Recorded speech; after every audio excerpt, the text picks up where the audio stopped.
Saludos de paz y bendiciones para todos. Mi nombre es Ángel y hoy estamos iniciando con este proyecto llamado Iglesia 180 y a través de este queremos llevar el mensaje de la palabra de Dios de manera amena para todos ustedes, confiando que pueda ser de bendición para sus vidas y que de esa manera podamos llevar más personas a los pies de Cristo Jesús. El día de hoy, en este primer episodio de Iglesia 180, nuestra reflexión se llama Preparando generaciones. Preparando generaciones tiene que ver con el desafío que toda iglesia cristiana tiene para preparar a las generaciones que vienen detrás de ella. Y de esa manera, bueno, estaremos iniciando, comenzamos con esta reflexión y esperamos en Dios que sea de bendición para todos ustedes. El día de hoy, como les comentaba, estaremos viendo esta reflexión. Damos los créditos a nuestro cuadernillo de estudio de escuela sabática de este cuarto trimestre que está iniciando. Y bueno, nuestro cuadernillo tiene algunos elementos importantes de los cuales vamos a ir tomando para esta reflexión. Preparando generaciones, como les decía, las generaciones de las iglesias tienen el desafío de preparar en la fe a aquellas generaciones que vienen atrás de ellos. Tendríamos que reflexionar constantemente y hacernos algunas preguntas. Por ejemplo, preguntarnos qué es aquello que une a las personas cuando no son de su misma sangre, qué es aquello que nos une aún siendo de diferentes edades, de diferentes, a lo mejor, lugares. ¿Qué es lo que nos mantiene unidos? Esa es una pregunta interesante y la respuesta de ella nos ayudará a nuestra comprensión. Muchas veces se llega a pensar que lo que une a un grupo de personas puede ser en este caso hablando de la fe, hablando de la religión, puede ser la doctrina, pero bueno, la realidad es que incluso cuando hay diferencias en las formas de pensar, en las formas doctrinales, se generan cismas mucho más marcados entre personas, ¿no? Cuando una persona no comparte cierta creencia con otra, entonces hay una separación muy marcada. También incluso alguien podría decir las expresiones de la fe también unen a las personas, pero pasa lo mismo que con la doctrina.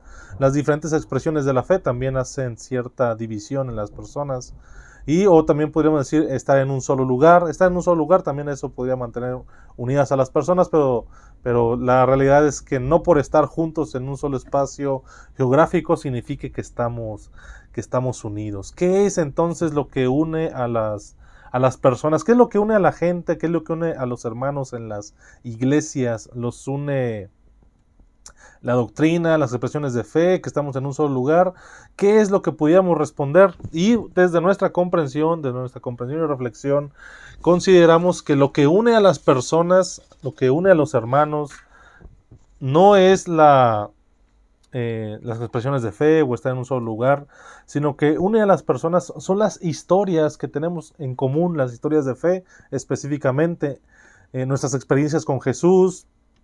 Y esto nos da a entender que nosotros tenemos una historia con Jesús. Esa historia que tenemos con Jesús, ese encuentro que tenemos con Él, es lo que nos mantiene unidos a diferentes generaciones.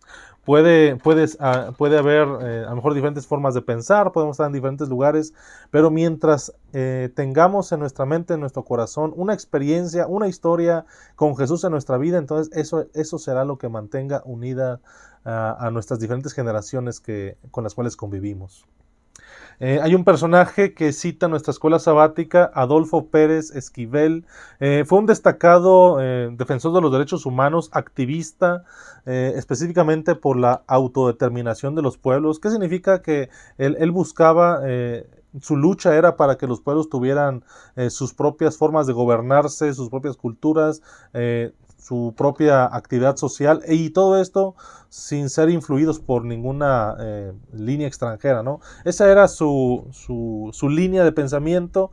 Fue un filósofo, escritor, defensor de los derechos humanos, y el día de hoy en nuestra escuela sabática cita una de sus frases, y la frase es la siguiente, dice: la memoria no es para quedarnos en el pasado, sino para iluminar el presente. Y muy bien, esta cita de Adolfo Pérez Esquivel da muy asertivamente en lo que hemos de reflexionar. como les decía hace un momento, ¿qué es lo que mantiene unidos a las personas, a los hermanos, a los creyentes? Es esa historia con Jesús, esa experiencia, ese acercamiento con Jesús, es lo que nos mantiene unidos, aun si fuésemos niños, adolescentes, jóvenes, ancianos. La historia que tenemos con Jesús es lo que nos mantiene unidos y por consecuencia no hay que olvidar esa historia que tenemos. Dice este escritor en esta frase que es muy interesante, dice: la memoria no es para quedarnos en el pasado, sino para iluminar el presente. Y bueno, es una muy buena cita. Y si hablamos de historias, si hablamos del pasado, yo creo que muy bien podemos hablar del pasado del pueblo de Dios, podemos hablar del pasado incluso podemos hablar del pasado de nuestras iglesias, cuántas experiencias hay en el pasado, cuántas experiencias tenemos hoy y sin duda muchas experiencias que viviremos, y lo interesante es que cada una de ellas la hacemos de la mano del Señor. Si hablamos del pueblo entonces de Israel, tenemos historias interesantes. Por ejemplo, lo hemos mencionado en alguna otra ocasión, cuando hablamos del Éxodo. El Éxodo sin duda es una experiencia que el pueblo tuvo, es una experiencia que él tiene, pero fíjense qué curioso, en el tiempo del Éxodo, aun y cuando muchas personas de parte del pueblo de Dios vieron las maravillas del Señor, no todos entraron a la tierra prometida, y eso lo encontramos en Jueces capítulo 5, versículo 6, y bueno, en muchas más citas de la Escritura, todos las conocemos muy bien. No toda la generación que salió del Éxodo fue la misma que entró con Josué a la tierra prometida, y esto ya nos va a empezar a marcar algo interesante con respecto a las generaciones. Después del tiempo del Éxodo vino el tiempo de los jueces, y bueno, el tiempo de los jueces se caracteriza por una como altas y bajas en las cuales vivía el pueblo. Primero había un tiempo de liberación, el pueblo era oprimido por los filisteos, por los pueblos que estaban a su alrededor, y bueno, había esclavitud, había opresión.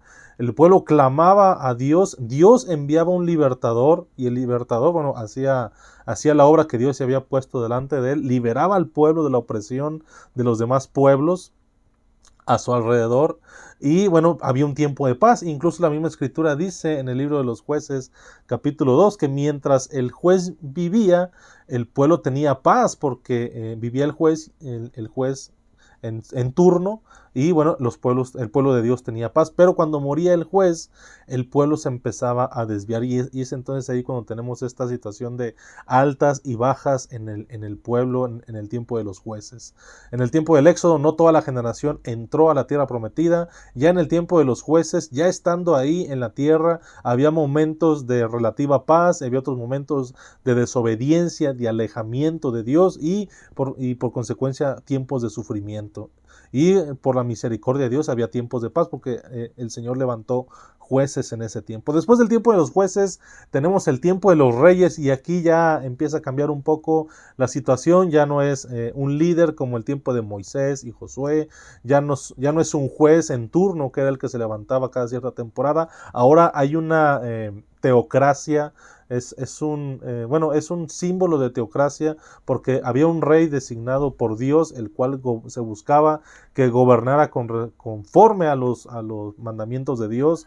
Pero en el tiempo de los reyes pasa ahora una situación diferente, porque cuando había un buen rey, había ocasiones en las que el pueblo se alejaba de Dios, a veces el rey, a veces el pueblo, pero ambos estaban cayendo en una decadencia, alejándose de Dios, y es precisamente el tiempo en el que aparecen los profetas. A veces el rey se alejaba de Dios, a veces el pueblo, y a veces escuchaban al profeta, a veces no lo escuchaban, y bueno, esta es una triste realidad que va a irse mostrando hasta el tiempo del exilio, ¿sí? Tiempos de decadencia, tiempos de dificultad. Y bueno, aquí lo que ya empezamos a ver es que cada generación, háblese del Éxodo, los jueces, los reyes, el tiempo de Jesús, el tiempo de los apóstoles, nuestro propio tiempo, cada generación tiene sus propias adversidades, sus propias dificultades, y es aquí entonces cuando, si volteamos a ver nuestras realidades en la actualidad, nos podemos dar cuenta que cada generación tiene sus adversidades, como lo mencioné, ahora en aspectos económicos, sociales, religiosos, políticos, culturales. Hay hay muchas situaciones que se han ido mostrando. Hace un momento les decía que es importante que no se olvide, no olvidemos el pasado, no olvidemos nuestra historia con Jesús, porque esa historia es la que va a ir permaneciendo, la que va a ir perpetuándose en la memoria de las diferentes generaciones que estén, que continúen a la iglesia. ¿Qué tendremos que hacer? ¿Cómo las diferentes generaciones, aún en sus dificultades, aún en sus adversidades, cómo saldrán adelante de cada situación?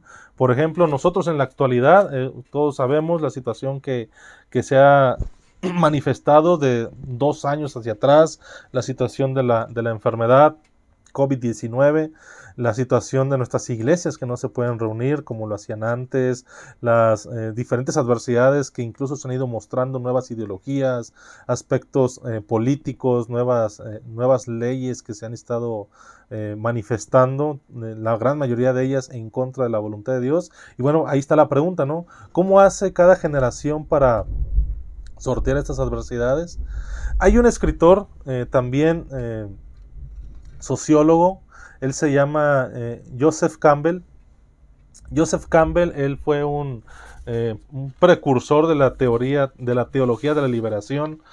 Fue un personaje también muy interesante.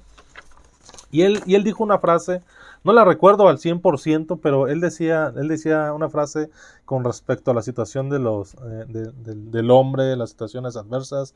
Y él decía el cisma, o los conflictos, o las situaciones adversas de la sociedad, dice, no se podrán resolver volviendo a un pasado idealizado, o en la búsqueda de un futuro nuevo, renovado, o a través del trabajo de unir las piezas que se han ido roto a través del tiempo. Él decía, solamente el nuevo nacimiento puede vencer a la muerte. Y lo menciono a este personaje porque tiene una frase que es muy interesante. Al final él dice que solamente el nuevo nacimiento puede vencer a la muerte. Y a mí me gusta citar ciertos personajes porque me doy cuenta de que Jesús ya muchos años atrás, él habló prácticamente lo mismo con sus palabras. Él lo dijo en Juan capítulo 3, en el Evangelio de Juan capítulo 3, Jesús le dice a Nicodemo, de cierto te digo, que el que no naciere de agua y del Espíritu no puede ver el reino de Dios. Él está diciendo que se tiene que nacer una vez más para entonces poder ver el reino de los cielos. Jesús lo dijo hace más de 2000 años. Hay más personajes que lo han reflexionado de diferentes maneras, pero lo que hoy podemos rescatar es que nuestro Señor Jesucristo lo dijo hace bastante tiempo. Solamente el nuevo nacimiento puede generar vida. Y bueno, hablamos del nuevo nacimiento, no de que nazca algo que ya había estado presente, sino de algo totalmente nuevo. Incluso Jesús lo dice, ¿no?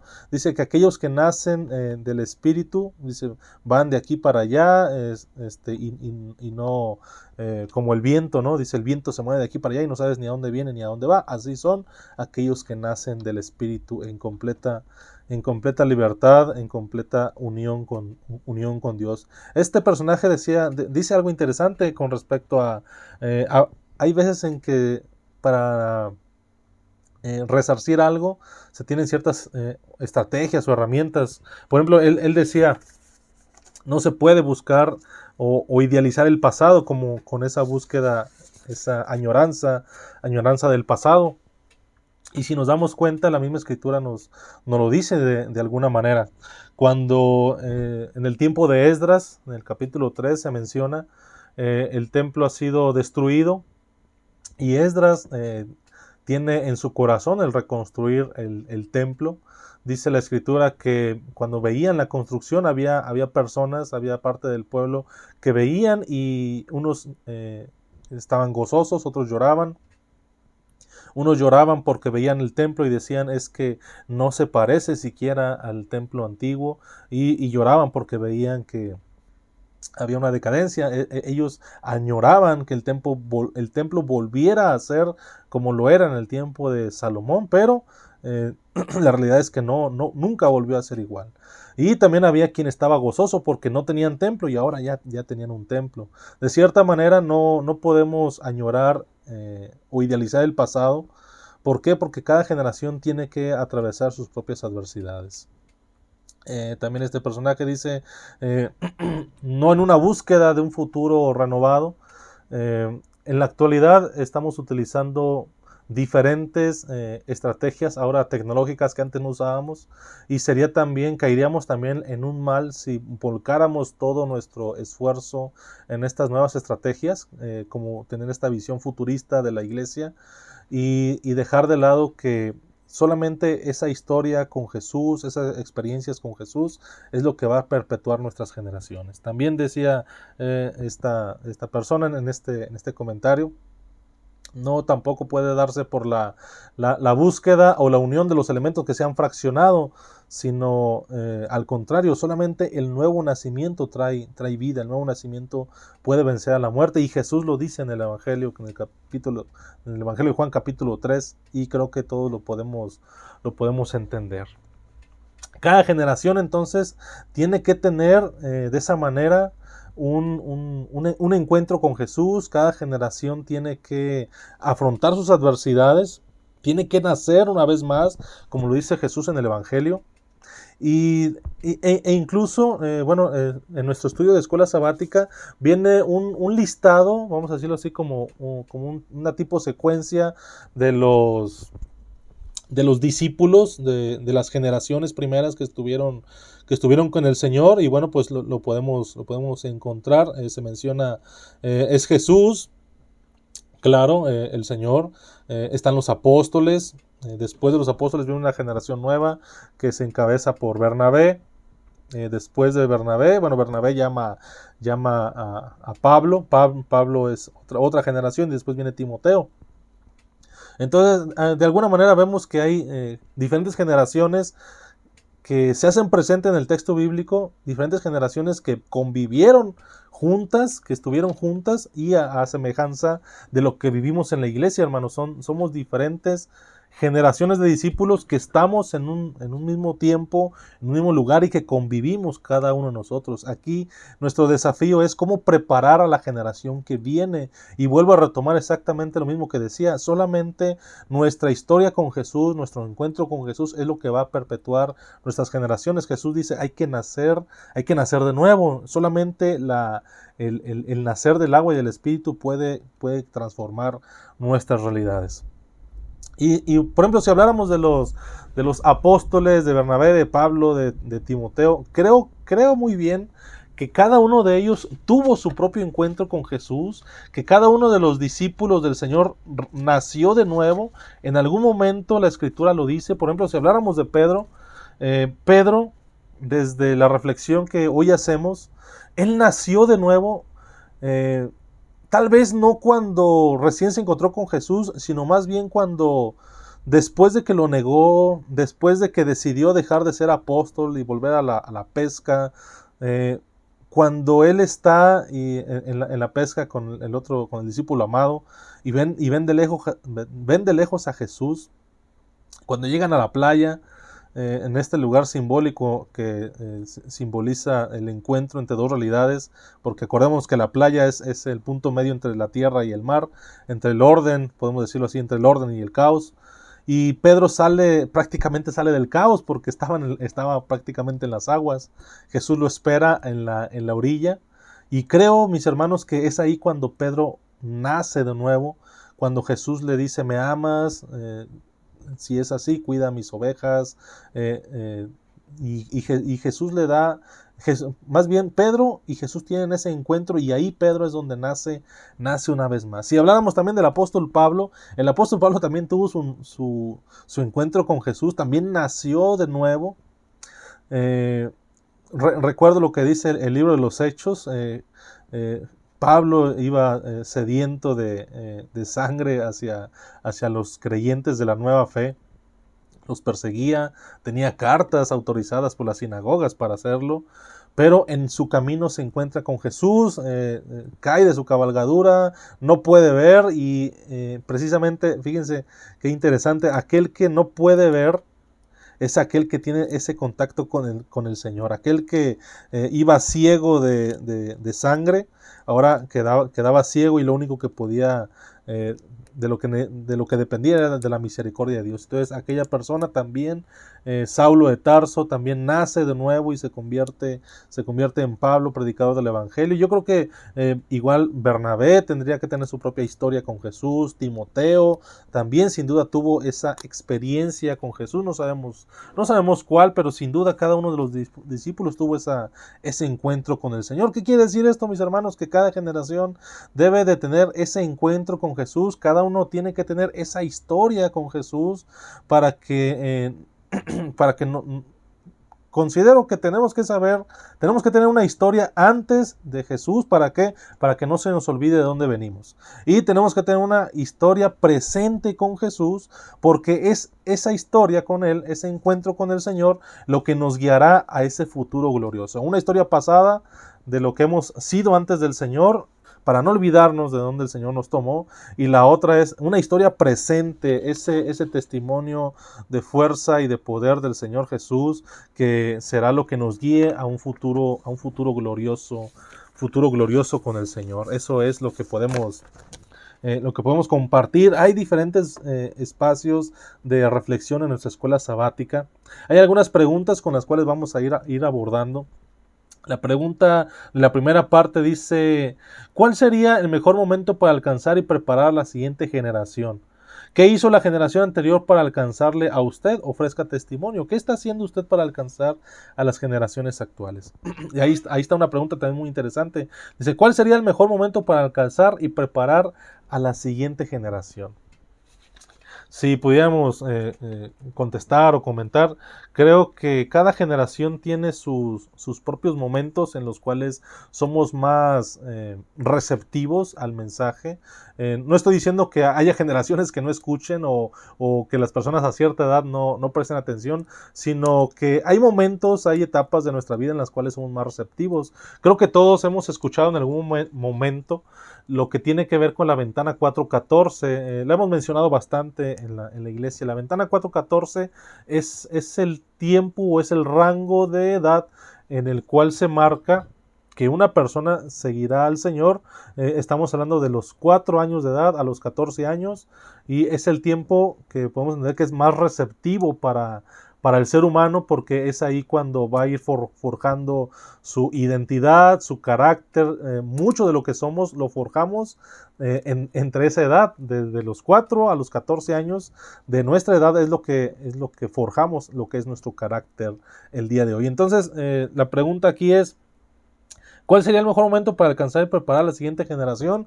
Desde niños, adolescentes, jóvenes incluso. Yo, como digo, no estoy diciendo que haya momentos en los cuales no se escuche el mensaje, pero sí puedo decir que hay momentos en los que va a ser más complicado o más difícil, porque ciertas personas a cierta edad tenemos otras ideas, otras convicciones incluso, y entonces se vuelve no imposible, pero sí más complejo. Entonces, desde nuestra reflexión, el espacio de tiempo ideal para alcanzar a las generaciones tiene que ser desde pequeños, desde niños, adolescentes, jóvenes, y que sea un tiempo de estudio, de preparación, un tiempo en el cual nos preparemos para escuchar el mensaje de Dios. Y yo creo que ese es un momento especial para todos y cada uno de nosotros. Muy bien, entonces esa es la respuesta, ¿no? ¿Cuál es el tiempo mejor para alcanzar las siguientes generaciones? Pues tiene que ser desde pequeños, cuando se les puede ir inculcando este mensaje de la palabra. Si recordamos lo que dice el Deuteronomio dice, en el Shema dice: oye Israel, nuestro Dios, uno es. También dice más adelante, dice: y enseñarás estas palabras a tus hijos al acostarse, al levantarse, en la entrada, en la salida, los pondrás en los dinteles, en los marcos de tus puertas. Danos a entender que el mensaje de la palabra debe estar en todo tiempo en nuestra boca, debe estar siempre para darlo a conocer a nuestras generaciones. Hay un apartado aquí muy importante en nuestra lección de escuela sabática, en la parte número 2, dice: en cada época el desafío ha sido similar, que la generación de ese tiempo conozca al Señor y camine con Él. Ese mismo testimonio da cuenta también de las respuestas humanas y de cómo cada generación ha respondido a la iniciativa divina. Lamentablemente podemos ver cómo ha habido generaciones que se han perdido casi completas. Fíjense, aquí hay dos cosas bien interesantes que nos dice la escuela sabática. Dice, podemos darnos cuenta de que cada generación tiene sus adversidades, como ya lo hemos mencionado, pero también cada generación respondió de maneras diferentes a sus necesidades, ¿no? A sus adversidades. Por ejemplo, si habláramos de los primeros años de la iglesia tuvo que responder con firmeza, con fidelidad, con entrega. Lo hemos dicho en varias ocasiones, estamos parados en los hombros de los que nos precedieron antes. Los templos que tenemos están hechos con el trabajo y el esfuerzo de muchos hermanos. Algunos de ellos ya no están entre nosotros, pero podemos decir que esa fue su adversidad en aquel momento, ¿no? Ir iniciando en la fe en México, en los diferentes lugares, y bueno, dieron su tiempo, su esfuerzo, su dinero, confiaron en Dios, se mantuvieron en fidelidad, y hoy es el resultado de lo que tenemos. Ahora, hay otras generaciones que siguen teniendo sus adversidades, ¿no? Generaciones a lo mejor más nuevas. Ahora el desafío pudiera ser cómo llevar el mensaje del evangelio cuando no puedes salir de casa, cómo llevar el mensaje del evangelio cuando hay una enfermedad que se ha llevado a muchos de nuestros hermanos, cómo compartir el mensaje en este tiempo. Yo creo que sería esa nuestra adversidad, y sin duda alguna habrá más adversidades más adelante. ¿Y qué nos dice la escuela sabática? Que cada generación respondió de manera atinada y, claro, de manera diferente a su necesidad. También hay algo que también es bueno entender aquí. Cada adversidad puede ser respondida solamente en el tiempo y en la situación en la que se encuentra. Y esto lo menciono porque tendremos que reflexionar muy fuertemente, hermanos, amigos, que nuestros conflictos, nuestras adversidades, no las podemos responder, o no podemos traer una solución del pasado que fue una solución para aquel tiempo, para ciertas situaciones, o no podemos buscar traer una situación del futuro que aún ni siquiera hemos vivido. ¿Qué quiere decir esto? Que nuestra solución pertenece a este tiempo, a esta reflexión. ¿Por qué lo menciono? Porque muchas veces se busca responder a problemas actuales con respuestas del pasado, y eso no puede ser. De hecho, Jesús lo dijo en algún momento, de alguna manera un tanto simbólica. Jesús dice en el Evangelio también, dice, nadie pone un paño nuevo o un remiendo de paño nuevo en un vestido viejo. ¿Por qué? Porque el paño nuevo terminará por encoger y va a hacer la rasgadura más profunda. Entonces no puede buscarse una solución a un problema actual con una respuesta del pasado. Tiene que ser una respuesta acorde a la situación que vivimos. Jesús lo dice al contrario, ¿no? Un paño nuevo lo vas a poner en un vestido nuevo. Lo mismo dice de los odres. Dice, nadie pone vino nuevo en odres viejos, porque los odres el vino va a terminar reventando los odres. Dice, al contrario, vino nuevo en odres nuevos. El problema actual requiere una respuesta actual. No podemos responder problemas actuales con respuestas del pasado. Entonces, eso me parece interesante reflexionar. ¿Cuál es este otro elemento que viene en esta lección? Nos dice que ha habido generaciones que prácticamente se han casi perdido por completo. Y bueno, recuerdo, hay una cita en la Escritura también, en el Antiguo Testamento. Ustedes, yo creo que lo habrán escuchado ya, lo habrán leído en algún momento, cuando hablamos de la historia de Absalón y su hermano Abnón, hijos del rey David. Ustedes conocen la historia. Al final, Absalón se vuelve el asesino de su hermano, que ultrajó a su hermana. Pero pasa algo interesante en ese ínter. No solamente fue el asesino de su hermano, sino que también buscaba destronar a su padre. Y David, siendo el hombre de las 1000 batallas, el hombre que fue agradable delante del corazón de Dios, que trajo el arca del pacto de regreso a su lugar, fue el hombre que no pudo o no supo cómo educar a sus hijos en esta situación y lamentablemente una generación prácticamente se pierde cuando no es atendida, cuando se pierde cuando se deja de ver a la figura principal, en este caso Absalón. Bueno, él buscaba que su padre tomara cartas en el asunto, cosa que no hizo después de que su hermano sobajara a su hermana. Y bueno, se genera una semilla de odio en su corazón y entonces viene toda la historia que conocemos. ¿Qué es lo que, hay una pregunta más adelante, qué es lo que puede hacer que una generación se pierda? Creo, mis hermanos, que las generaciones se pueden perder no por, no por falta de doctrina, tendré que decirlo, porque la enseñanza está muy presente en nuestras comunidades, ¿sí? Más que nada en estos tiempos, ¿no? de digitalización, redes sociales, YouTube, por mensaje, el mensaje de la palabra se comparte. Entonces, la doctrina no puede ser algo que haga que se pierda las generaciones, ¿no? La persecución será algo que haga que las generaciones se pierdan. Creo que no, hermanos. ¿Saben por qué? Porque si algo hemos aprendido de la iglesia del Señor, de los discípulos de Cristo Jesús, es que cuando son perseguidos es cuando más se hace la predicación del Evangelio, es cuando más se expande por el mundo. Recordemos bien la muy conocida diáspora que hubo en los tiempos después de que Jesús muriera. Los emperadores romanos buscaban matar a los cristianos y los perseguían y eran muertos en el Coliseo, en las garras de las fieras o en las espadas de los guerreros. Pero en lugar de terminar con ellos, el mensaje del Evangelio se siguió expandiendo. Hacia donde ellos huían, el mensaje era predicado. Entonces, la persecución no es una de las causas por las cuales se pueda perder una generación. ¿Por qué se pierde una generación? Porque dejamos de tener ese encuentro con Jesús, porque dejamos de tener nuestras historias con Él, porque la generación anterior no compartió esas historias con nosotros. Algo que les hemos estado compartiendo es que es bien importante, muy, muy importante, que cada generación tenga ese encuentro con Jesús y no solamente tenerlo, sino compartírselo a los demás. Compartírselo a la generación que viene, porque eso es lo que va a hacer que la generación se mantenga.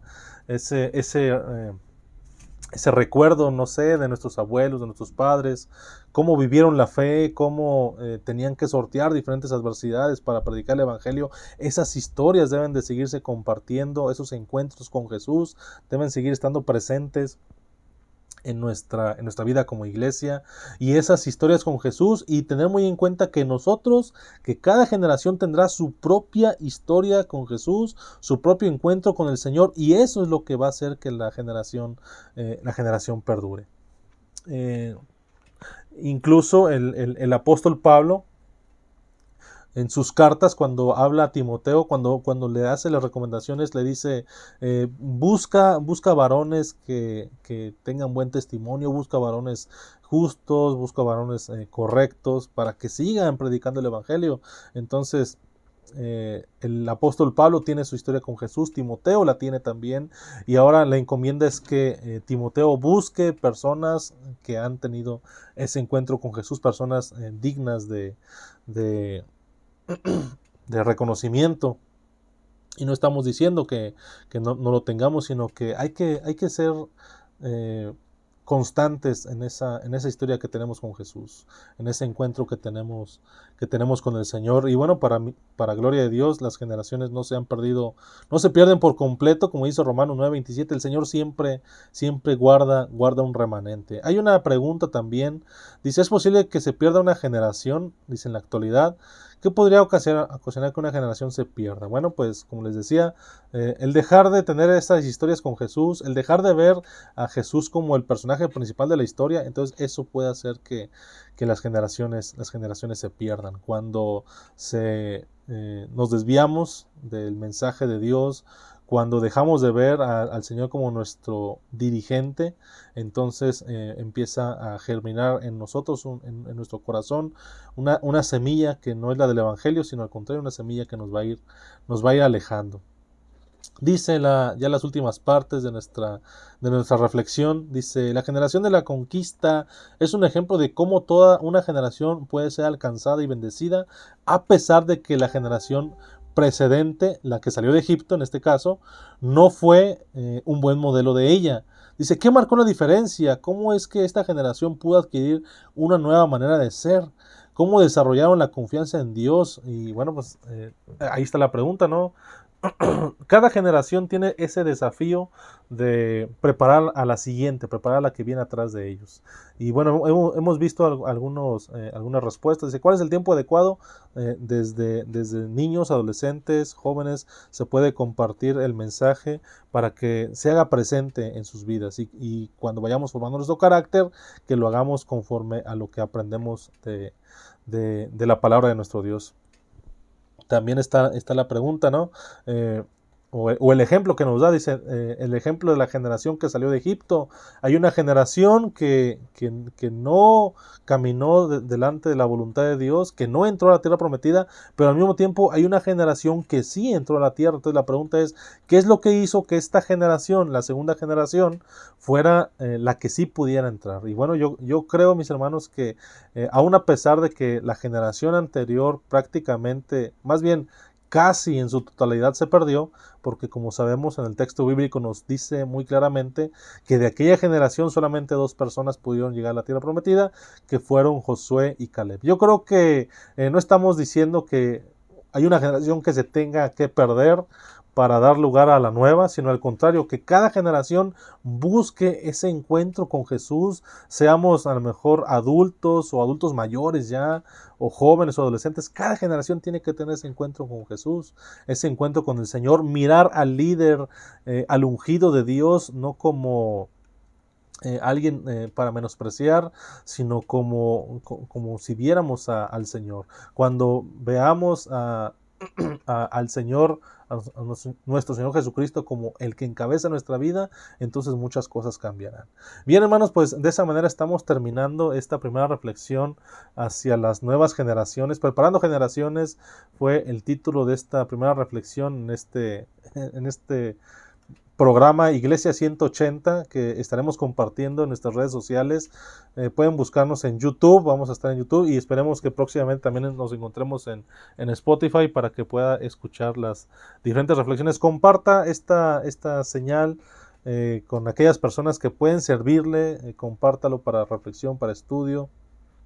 Y recuerda, hermanos, hay que ser una iglesia que transforma nuestra realidad. Iglesia 180, iglesia que busca transformar la realidad en la que vive. Señor les bendiga. Bendiciones.